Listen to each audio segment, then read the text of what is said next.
Last ওভারে ধোনি ধামাকা হলেও শেষমেশ বিরাটের ম্যাচ জয়। ম্যাচ শেষে দেখলো ধোনি কোহলি রোম্যান্স, একে অপরকে জড়িয়ে ধরলেন তারা। 17 বছর পর ঘরের মাঠেই চেন্নাইকে হারিয়ে দিল আরসিবি। চিপাকের মাটিতে আরসিবির শেষ জয় ছিল তখন যখন পেট্রোলের দাম ছিল মাত্র 50 টাকা, ছিল না ইনস্টা হোয়াটসঅ্যাপ কোনোটাই। 2008 সালে রাহুল দ্রাবিড় ছাড়া না পিটারসন, না শেন ওয়াটসন, না ফাফ ডুপ্লেসি আর না বিরাট কোহলি চেন্নাইতে দাঁড়িয়ে যেখানে ম্যাচ জেতাতে পারেননি কেউই, সেখানে ক্যাপ্টেন রজত পাটিদার প্রথমবারেই বিশাল ব্যবধানে চেন্নাইকে হারালেন চেন্নাইয়ের মাটিতে। তবে না, চেন্নাই ম্যাচ হারলেও মন আবারও জিতে নিলেন ধোনি। ক্রিকেটের ইতিহাসে এ এক বিরল দৃশ্য। হার নিশ্চিত জেনেও উচ্ছ্বাসে গলা ফাটালেন সমর্থকরা। কারণ ওই একটাই, 22 গজে হলুদ জার্সি গায়ে ব্যাট হাতে দাঁড়িয়ে যিনি একের পর এক বল বাউন্ডারি ওভার বাউন্ডারিতে পাঠাচ্ছেন তিনি হলেন মহেন্দ্র সিং ধোনি। হ্যাঁ, তাই ম্যাচ হারলেও দর্শকের মন জিতে নিলেন মাহি। আইপিএল এর এই মরশুমে প্রথমবার মাহির ব্যাট চলল। শুধু তাই নয়, 3টে 4 আর 2টো ছক্কা মেরে গড়লেন 30 রান। 22 গজে দাঁড়িয়ে রীতিমতো মাঠ কাঁপালেন 43 বছর বয়সী এই ডানহাতি লিভিং লেজেন্ড। আর ব্যাস, আরসিবি জেতার পরও ধোনিকে দেখতে পাওয়ার চর্চা যেন আরো বেশি প্রাসঙ্গিক হয়ে উঠল লোকের মুখে মুখে। গ্যালারি ভর্তি মানুষ, হাজার হাজার মানুষ আজ দু চোখ ভরেই দেখলো মাহি ম্যাজিক।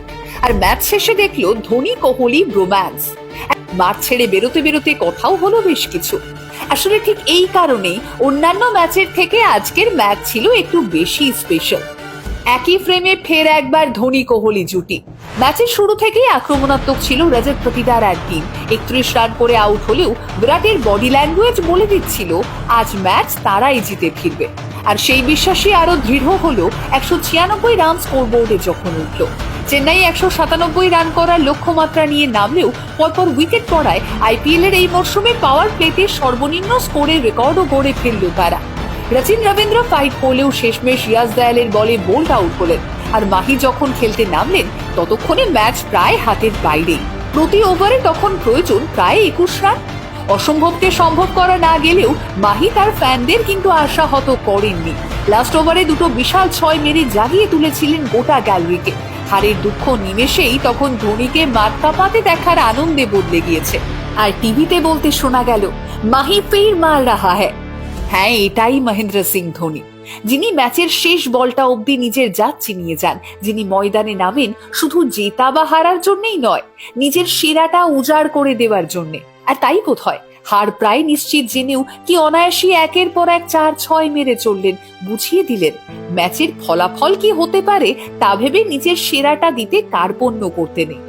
কথায় বলে, ক্রিকেটের ময়দান হয় জেতায় নয়তো শেখায়। আর ঠিক সে কথাই যেন আরো একবার মনে করিয়ে দিলেন 22 গজের সর্বকালের সর্বসেরা অধিনায়ক মহেন্দ্র সিং ধোনি।